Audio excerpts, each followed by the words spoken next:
Que la gloire soit toujours dédiée à la Mère divine qui nous donne l'inspiration et la sagesse pratique de continuer à méditer sur son dessein bienveillant, afin que nous continuions toujours et toujours à nous rapprocher d'elle, afin d'obtenir la libération finale. Merci, maman. Nous parlions la dernière fois du mystère de la création et au haut de la manifestation divine. Nous avions commencé à porter la lumière sur le premier verset de la Bible, ce qui est concordant avec la Gita, la Bible hindoue. Dieu créa les cieux et la terre en 6 jours. L'homme fut la dernière création de la divinité. Nous avions dit que cela veut dire la manifestation progressive de la nature divine en la matière, en 6 périodes ou en 6 cycles. En première période, il créa ce qu'il créa, et les cieux et la terre, il créa les astres, les animaux, les plantes, et enfin, au 6e jour, Dieu créa l'homme. Ça veut dire que Dieu se manifesta en tout ce qui compose la création. Des milliards et des milliards de planètes. Et enfin, il créa l'homme. Ou autrement dit, il se manifesta en tant qu'homme. Là où réside le mystère, nous l'avions bien dit dans les 2 dernières vidéos. Là où réside le mystère, dans la progression progressive, dans l'évolution progressive de sa manifestation en la matière, Dieu était en tant qu'essence. Il se manifesta dans la plénitude de son essence. Nous avions bien dit que quand il dit « créons l'homme à notre image et à notre ressemblance », Dieu s'adressait à qui? Nous avions bien dit qu'en ce même Dieu, il existe une polarité fondamentale qui a ces 2 aspects ou un aspect binaire. Il est l'homme et la femme en même temps. C'est même Dieu qui représente le Makokos, l'autre aspect de sa divinité, il représente l'énergie parcellaire, le Mikokos. Lui, en tant que Dieu, son aspect féminin est femme. Et c'est pour ça qu'il dit « créons l'homme à notre image et à notre ressemblance » dans le livre de la Genèse chapitre 2. Et il le créa. Il n'a pas dit « il les créa ». Il le créa mâle et femelle. Ça veut dire que dans l'aspect humain de cette manifestation divine, existe cette même polarité fondamentale, l'homme et la femme. Alors, il ne se manifesta pas dans Éden. L'homme était seul, mais il ignorait qu'en lui existait cette polarité, ou la force de sa manifestation. Dieu se retire donc complètement de cette forme qui ne reste que l'aspect matériel ou l'ego. Il commença alors à donner des lois à cet ego parce qu'il ne pouvait pas donner la loi en lui-même quand il était dans cette forme de la matière en tant que substance éternelle. Cette substance se retira. Alors commença alors à donner les lois à cet ego qui n'était que la poussière.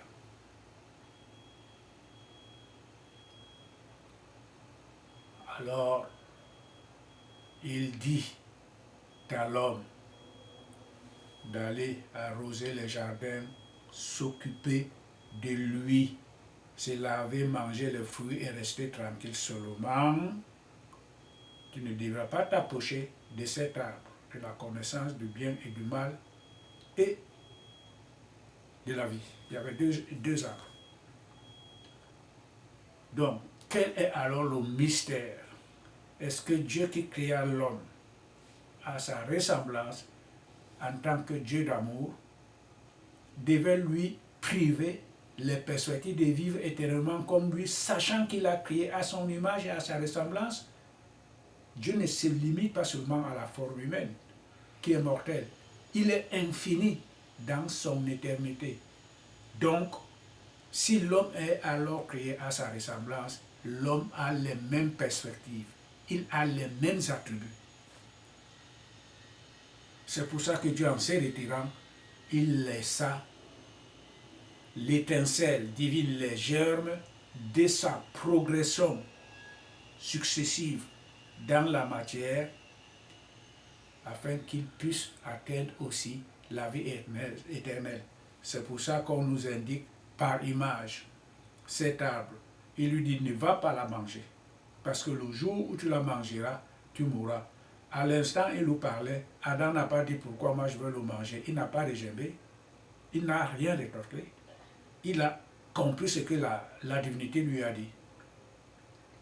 Il était obéissant tant que la femme ne se manifesta pas extérieurement de lui pour qu'il voit un autre élément en face de lui qui puisse avoir des choses contraires par rapport à sa vision. Il était seul dans le jardin et la divinité ne nous indique pas le temps que cela a mis, puisque c'était au deuxième jour qu'il a fait sortir la femme de lui. Donc au premier jour, un jour faut 1000 ans, selon les principes divins. Donc on peut comprendre que l'homme a vécu seul dans ce jardin au-delà d'un million d'années. Il ne se limitait qu'à des conditions d'ordre matériel. C'est pour ça que nous avions aussi expliqué la dernière fois que Dieu n'avait pas demandé à l'homme de l'adorer. Il n'a pas dit va construire un temple. Après avoir mangé tout ça, tu viens me prier, tu viens faire le culte à moi et tu vas dormir. Dieu ne lui avait rien indiqué sur les pratiques spirituelles. Pourquoi? Nous avions compris que parce qu'il était que l'ego. Parce qu'il était aveugle spirituellement. Il ne savait même pas qu'il était nu. Il était aveugle. On ne peut pas envoyer un aveugle d'aller construire un temple pour adorer son Créateur. C'est impossible. C'est trop lui demander. On ne peut pas, même sur le plan matériel, sur le plan physique, on ne peut pas envoyer un aveugle faire des courses. Le père enverra son enfant apte d'aller le faire et l'aveugle sera sûrement là pour qu'on essaie de l'entretenir parce qu'il a un manquement, parce qu'il est un handicapé. Donc on comprend donc toute cette signification. Pourquoi Dieu n'avait-il pas demandé à l'homme d'aller l'adorer? Il avait dit, va te laver, coupe-toi du jardin. C'est tout. Tout cela était seulement contenu sur le plan matériel. L'homme, alors, ne pouvait pas aller au-delà de ce que Dieu lui avait demandé. Maintenant, comment Dieu va alors progressivement construire les mythes de sa manifestation et nous aider finalement à comprendre ce qu'il a réellement voulu dire à l'homme? Nous avons compris, on vient encore de le dire maintenant, que je n'avais pas demandé à l'homme de l'adorer. L'homme qui était là, obéissant seulement aux règles de la divinité, ne représentait que l'ego ou l'homme actuel. Nous l'avions dit la dernière fois, c'est un petit résumé que nous faisons. L'humanité, dit-on, a 8 milliards d'habitants. Les 8 milliards d'habitants n'y concourent que sur le bien-être matériel. Il y a les guerres, pourquoi? C'est parce qu'il y a toujours un intérêt qui est mis en jeu sur le plan matériel. Ne regarde plus ma copine parce que c'est ma fiancée. Tu continues à regarder, la guerre s'éclate entre les deux. Celui-là ne me paie pas bien, on va lui enlever le boulot, et il va commencer à mûrir des secrets intérieurs pour composer, à faire quelque chose de crime, de criminel. Tuer son patron qu'il a fait, les haines, les jalousies, le monde entier dans son ensemble ne vit que sous l'emprise de la matière. Et c'est ça qui concourt, c'est ça qui existe en l'homme comme étant un pouvoir, une énergie complètement matérielle pour pouvoir, selon lui, composer sur les grandes réalisations, sur son progrès, son bien-être, ainsi de suite, ainsi de suite. C'est là qu'est contenu l'homme. Voilà le mystère.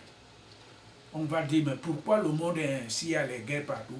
Parce que l'homme est aveugle. Dieu ne lui a rien demandé. Cet homme qui est aveugle ne voit rien d'autre que les conditions matérielles, selon lui, susceptibles de lui apporter le bonheur. Il ne connaît rien d'autre que ça.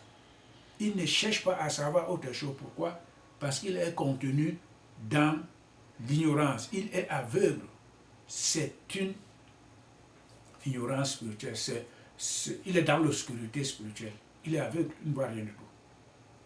Alors, voilà alors Dieu, dans la plénitude de sa science et dans son amour, il nous fait comprendre que, en dehors de cette position, au-delà de cette position, l'homme a les perspectives de voir la lumière et d'atteindre la vie éternelle. Qu'est-ce que Dieu fit? Dieu fit en sorte que, il dit, d'abord, il n'est pas bon que l'homme soit seul. Voilà. Il était seul. Sa femme existait en lui en tant que polarité, mais elle ne s'était pas manifestée. Il n'avait aucun pouvoir de faire sortir ses femmes, comme Dieu le fit en tant qu'essence. Parce que lui, il a cette force. Il est la force même de faire tout ce qu'il est nécessaire, selon sa volonté. Mais l'image qu'il a laissée en tant qu'Adam, pour l'homme, ne pouvait pas le faire. Il se retourne alors dans la plénitude de sa compassion divine. Il dit, il n'est pas bon que l'homme soit seul. Il nous faut lui donner de l'aide. Alors, cette aide, qu'est-ce qu'il devait faire? Nous avions dit que Dieu plongea alors Adam dans un profond sommeil. Et de ce sommeil alors, il sortit la femme d'Adam. Et nous avions bien dit quel fut le premier acte d'Adam et d'Ève. Elle a trouvé se mettre en conversation avec le serpent. Et le serpent lui demanda, mais est-ce que Dieu a réellement dit que vous ne devez pas manger ce fruit? Elle dit oui, nous devons manger tout, mais pas celui-là. Le serpent lui dit, voilà, Dieu sait que si vous le mangez, vos yeux finiront par s'ouvrir. Et quand ces yeux seront ouverts, vous finirez par voir le jour et la nuit, le bien et le mal, la différence entre ceci et cela. Alors vous deviendrez des dieux, connaissant le bien et le mal. Ah, voilà comment Dieu fait des choses. Comment l'homme pouvait par lui-même comprendre ça? Non, il fallait que cette femme sorte de lui. Cette femme, c'est qui? C'est pas Ève seulement qui est sur l'aspect matériel, c'est la mère divine. En tant qu'un aspect de la pluralité, lui et son mari qui vit dans chacune des créatures.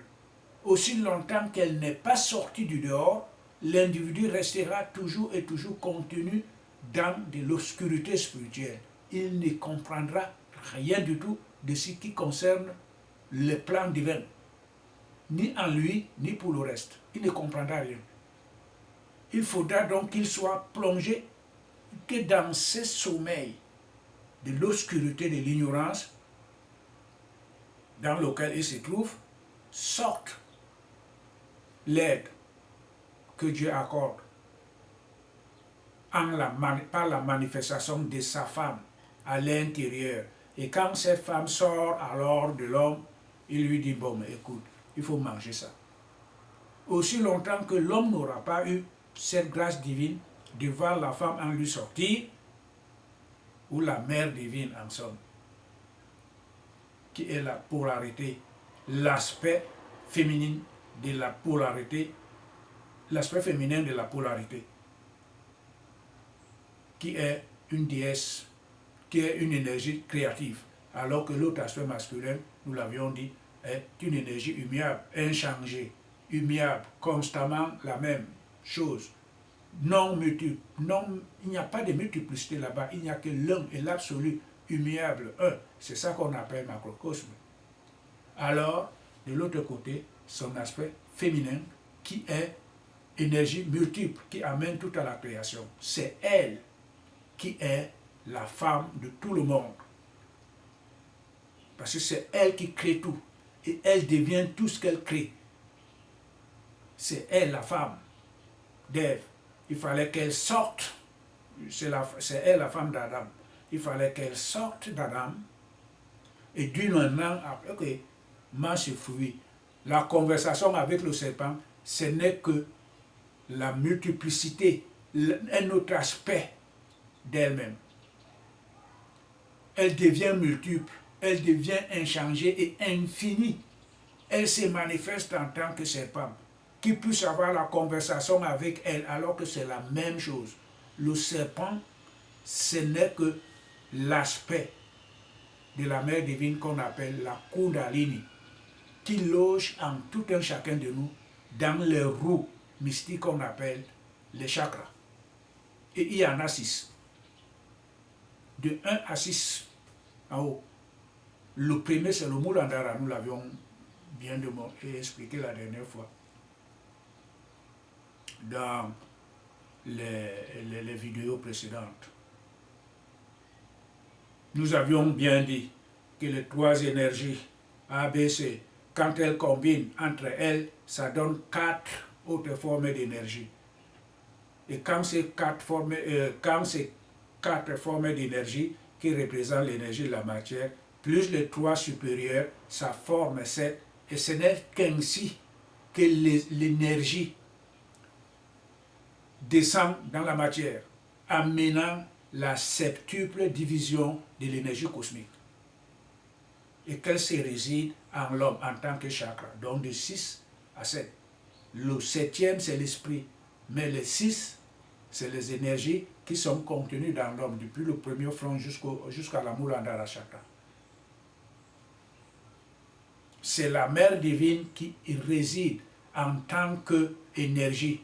Et comme elle est constamment inséparable avec son mari, qui est l'énergie primordiale qui représente le macrocosme, ou Shiva, elle, Shakti, habite dans chacune des créatures qu'ils ont faites. C'est elle alors qui s'est réveillée en l'homme, en tant qu'Adam, et pour lui dire que nous devons manger. Et aussitôt qu'ils mangèrent alors, qu'est-ce qui se produisait? Maintenant nous allons continuer. C'est ça, c'était là le bref résumé de ce que nous avions vu la dernière fois. Nous allons lire donc maintenant Genèse chapitre 3, verset 5 et le verset 6. Car Dieu sait que le jour même où vous en mangerez, vos yeux ne manqueront pas de s'ouvrir, et à coup sûr, vous serez comme Dieu, connaissant le bon et le mauvais. Alors, la femme vit que l'arbre était bon pour la nourriture, et que c'était quelque chose d'enviable pour les yeux qui, oui, l'arbre était désirable à regarder. Elle prit donc de son fruit et en mangea. Puis, elle en donna aussi à son mari, quand il fut avec elle. nous devons retenir ici qu'elle mangea d'abord seule, parce qu'elle était en conversation avec le serpent. L'homme n'a pas vu le serpent. Donc, la femme, on a bien dit, la femme, sur le plan matériel qui voyait l'homme, en elle existe la Kundalini qui est logée dans des chakras. Donc cette conversation veut seulement nous faire comprendre que aussi longtemps que cette femme qu'on appelle la Kundalini ne se manifeste pas dans sa manifestation extérieure ou bien dans son élévation, il ne pourra rien être. Parce que elle, la Kundalini, c'est la même chose que la femme qui parle, qui était la femme d'Adam, qui dormait en elle avant qu'il ne se réveille. Et qu'on sorte de cette femme au-dedans de lui. C'est cette Kundalini-là. Donc, la connaissance ne vient que par l'éveil de cette Kundalini qui est la mère divine. Aussi longtemps qu'elle dort en tout et chacun, on reste dans le sommeil profond de l'ignorance spirituelle. Mais il faudra qu'elle se réveille. Quand elle se réveille, alors elle amène la connaissance ou le fruit. Cette connaissance, ce fruit n'est autre chose que la connaissance spirituelle. Voilà, on continue alors. Et puis elle en donna aussi à son mari. Quand il fut avec elle, parce qu'il n'était pas là quand il y a eu la manifestation de cette Kundalini qu'on appelle le serpent. Et il en mangea. Alors leurs yeux à tous deux s'ouvrirent. Et ils s'aperçurent qu'ils étaient nus. Ils se mirent donc à coudre les feuilles de figuier en se firent et se firent des pannes. Voilà. La femme et l'homme. Quand la femme mangea, il ne se produisit rien, parce qu'elle est au-delà de ça. Elle est l'énergie créatrice, elle joue seulement un jeu pour qu'on nous fasse comprendre, nous aujourd'hui, que l'être humain qui était dans lequel, qu'on appelle Adam, et dans lequel existait l'essence primordiale, qui est la polarité fondamentale, mâle et femelle, se retira.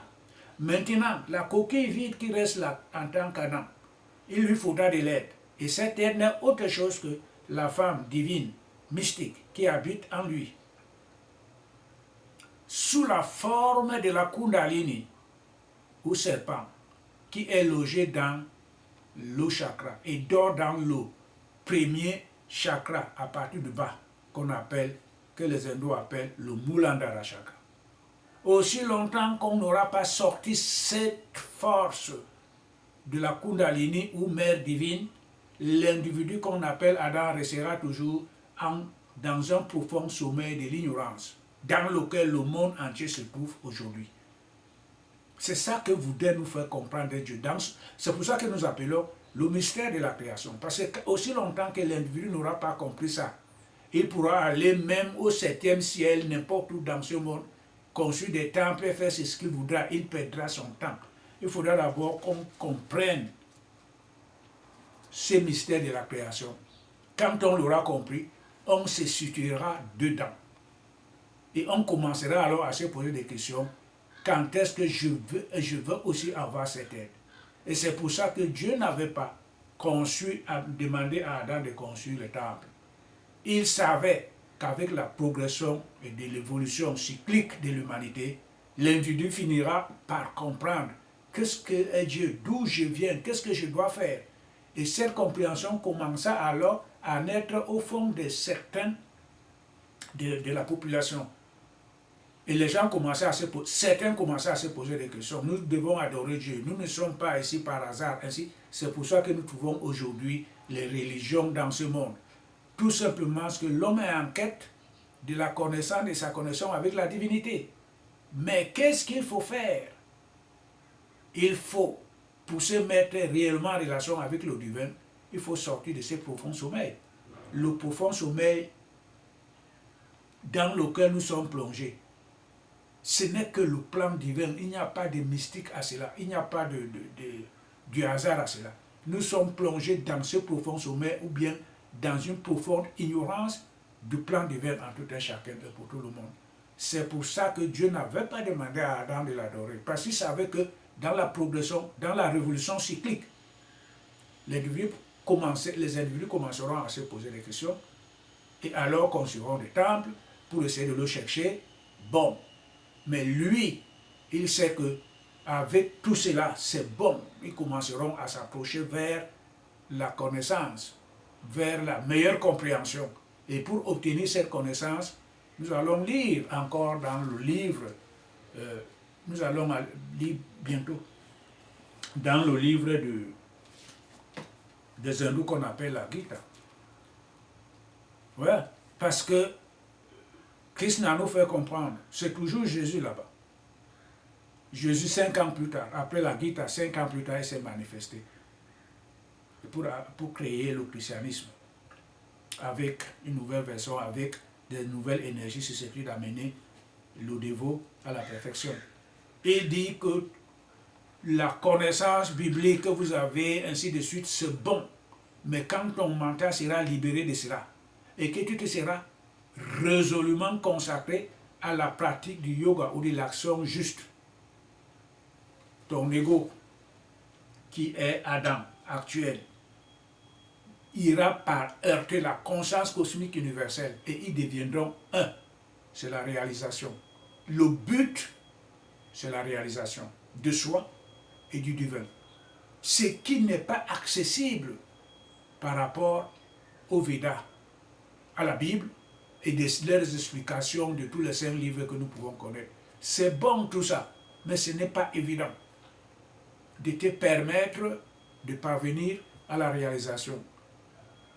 Quand ton mental sera libéré des Védas, ça veut dire que quand cette Kundalini se serait éveillée en toi et que Dieu t'aura donné de l'aide afin que cette femme qu'on appelle Kundalini s'élève et sorte de toi,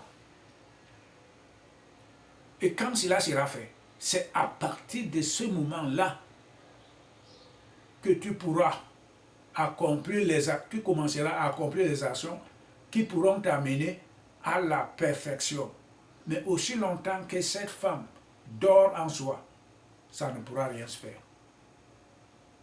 Voilà le mystère de la création. Alors on continue ici, pour conclure dans la Bible, il dit,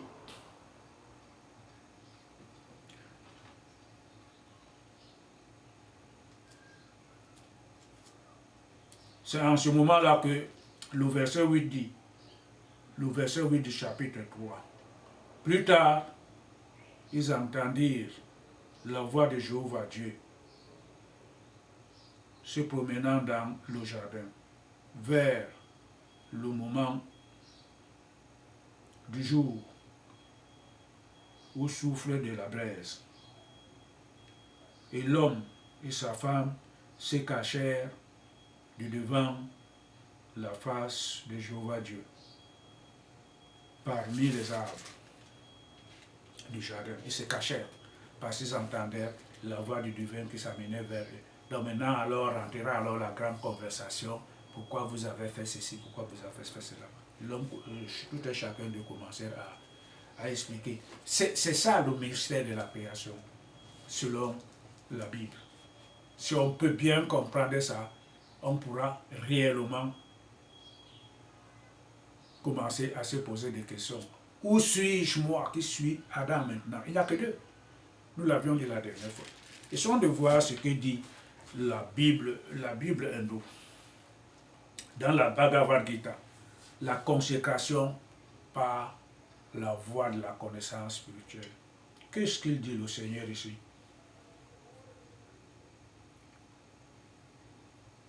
Il dit que les hommes sacrifient. Ils sacrifient. Il faut d'abord connaître. On va à l'église pourquoi? Pour faire des sacrifices. Le Seigneur dit dans la Bhagavad Gita chapitre 3, verset 49.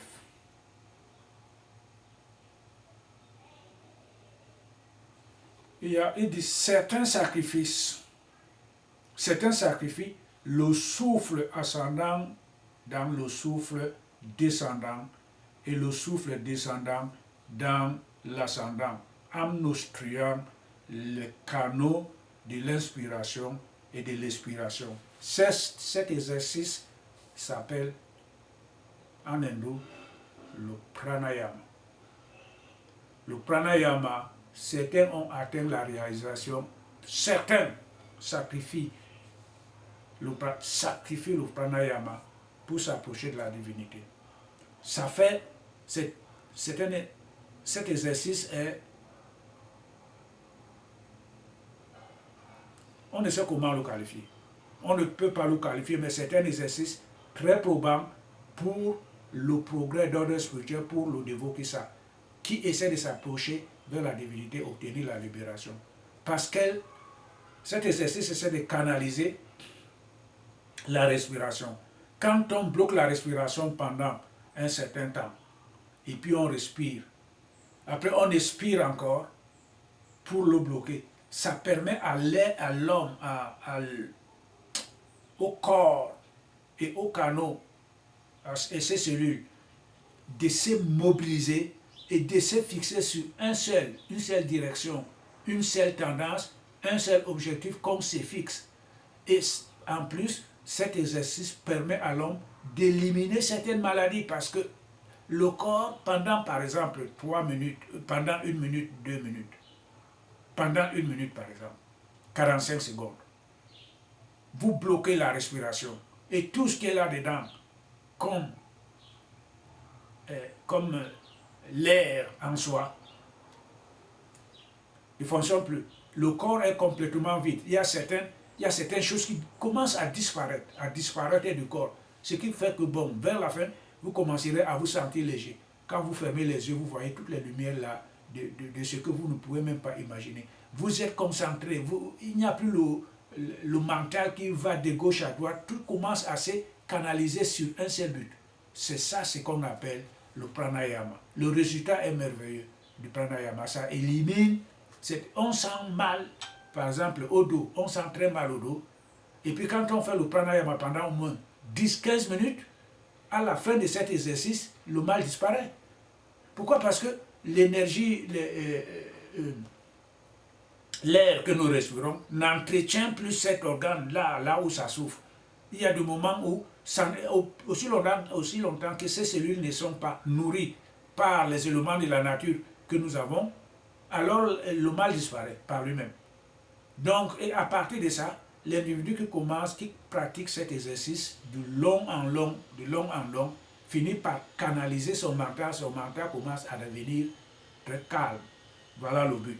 C'est pour ça que Krishna commence alors à énumérer certains sacrifices. Voilà, comme celui-là. Et d'autres arrêtent le mouvement des 2 souffles vitaux. D'autres encore sacrifient la vie dans leur vie en s'abstinant de nourriture. Voilà. Tous ces adorateurs divers sont purifiés de leurs péchés par leurs sacrifices. Mais ceux qui participent de la perfection de la connaissance spirituelle qui découle de tels sacrifices s'unissent à l'esprit supérieur, à l'esprit suprême et éternel. C'est-à-dire que Krishna nous dit ici que quand on fait ces sacrifices-là sans la connaissance spirituelle, on s'avance vers la perfection.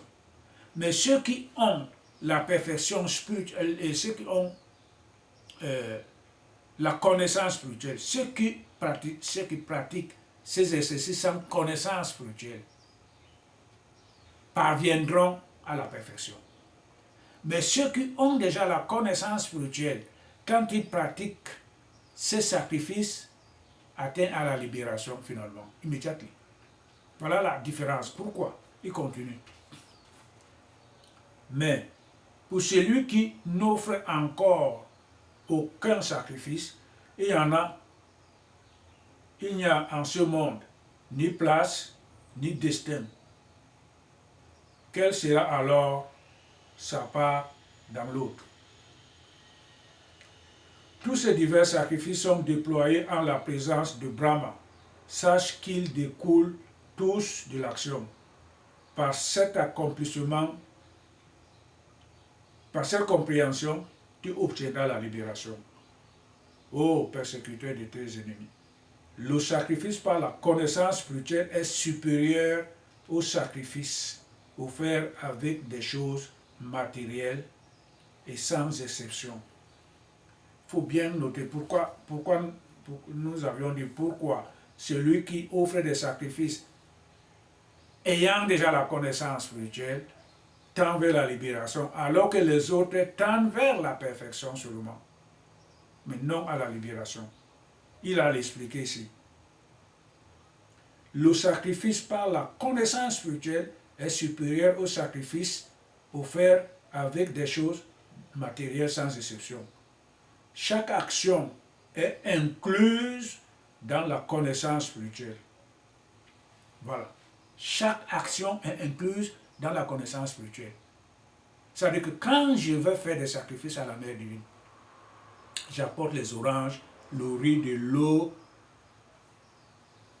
le lait, les roses. C'est très bon, j'ai l'amour pour elle. Mais je suis encore dans l'obscurité.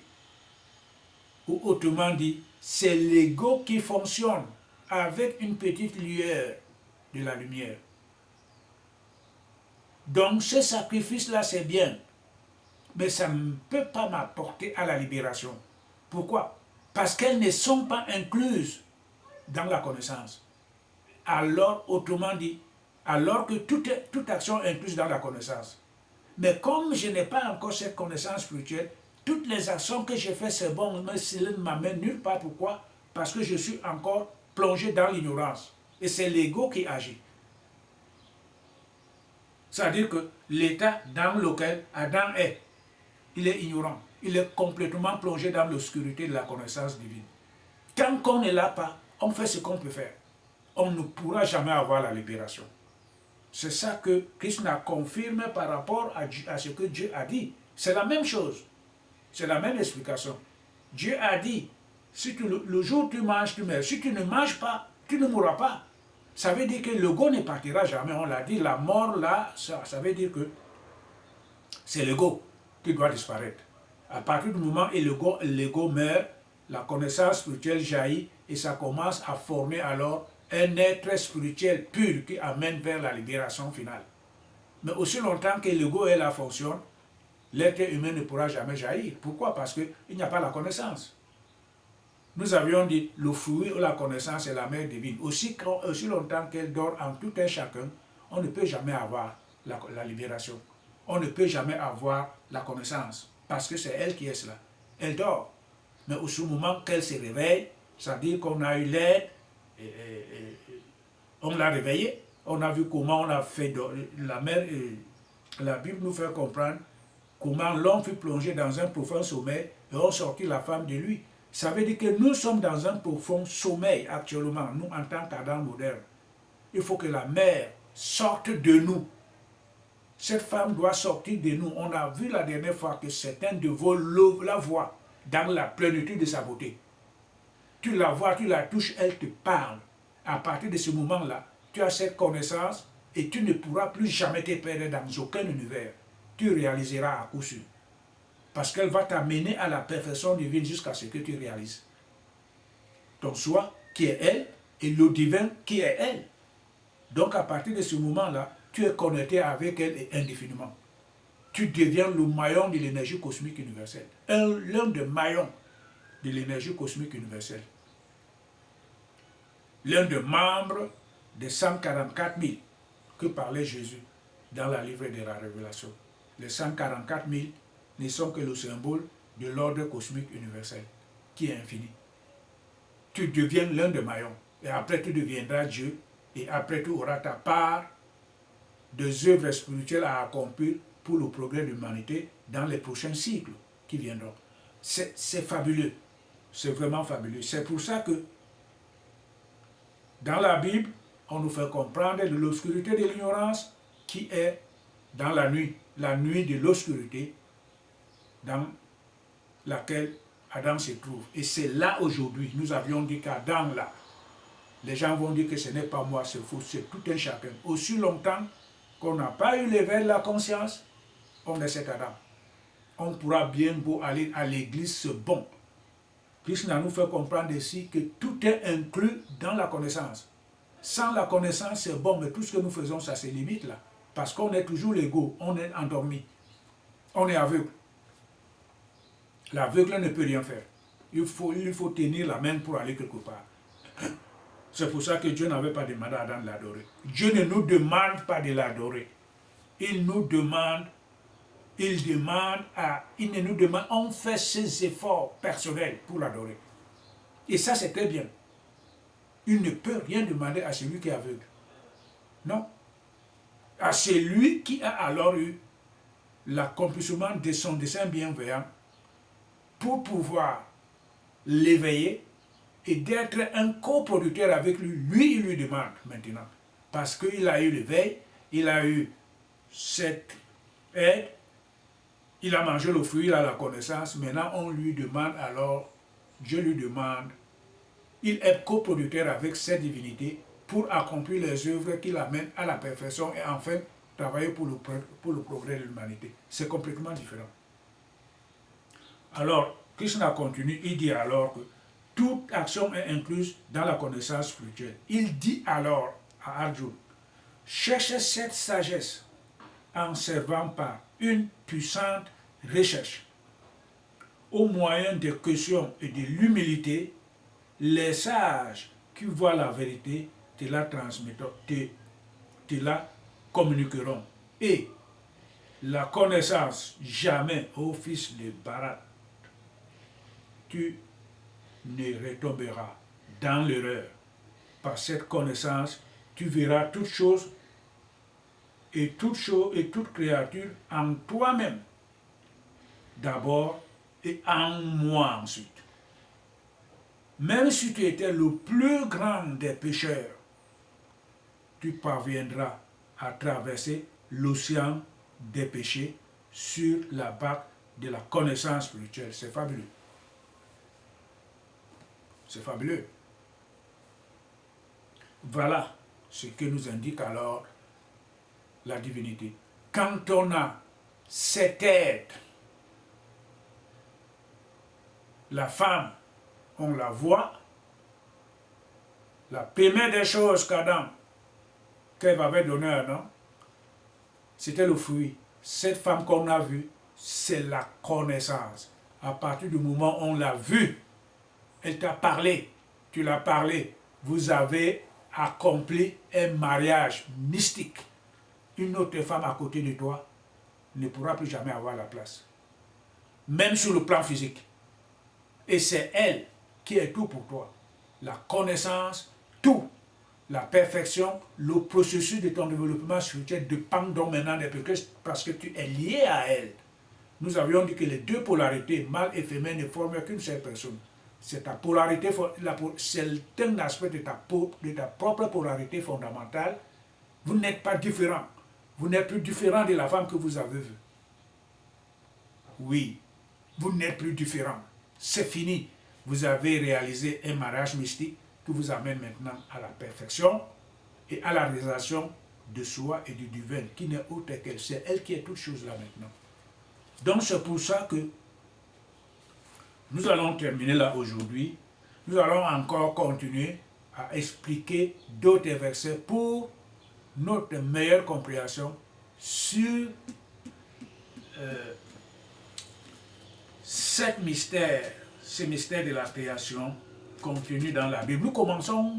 Je crois que nous commençons déjà à mieux comprendre la lumière que ça apporte. Mais c'est fabuleux.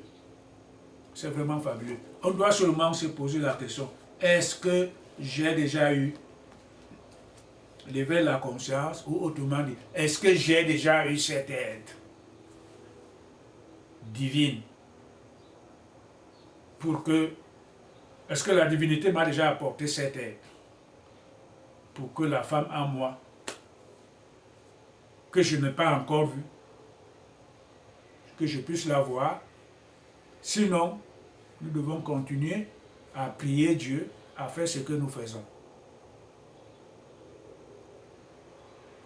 Mais que nous devons connaître et comprendre résolument qu'on n'a pas encore débuté le processus de la réalisation divine pour accomplir le dessein bienveillant en tout et chacun de nous, que nous devons devenir Dieu comme lui. Que c'est encore beaucoup à attendre. Aussi longtemps qu'on n'a pas encore vu cette femme, il faut continuer à prier Dieu à ce que nous ayons cette aide-là. Aussi longtemps que cette aide-là ne se serait pas manifestée, le dessein bienveillant du divin en tout un chacun n'est pas encore accompli. Son accomplissement, c'est que la femme doit se réveiller et comme la voix, qu'elle sorte comme la voix. Là maintenant, on aura réellement reçu l'aide du divin pour nous amener vers la réalisation de soi et qu'on devienne Dieu comme lui, selon son propre plan de la création. C'est ça le mystère. Il n'est donc pas autre, il n'y a pas autre chose que cela. Il n'y a pas 100 ans ces solutions que cela.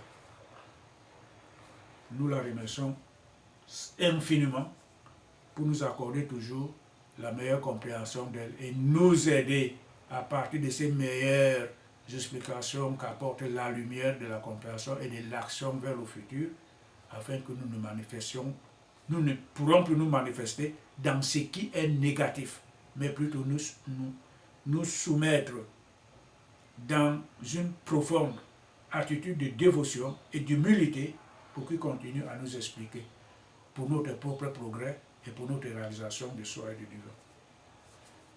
Que soit béni éternellement.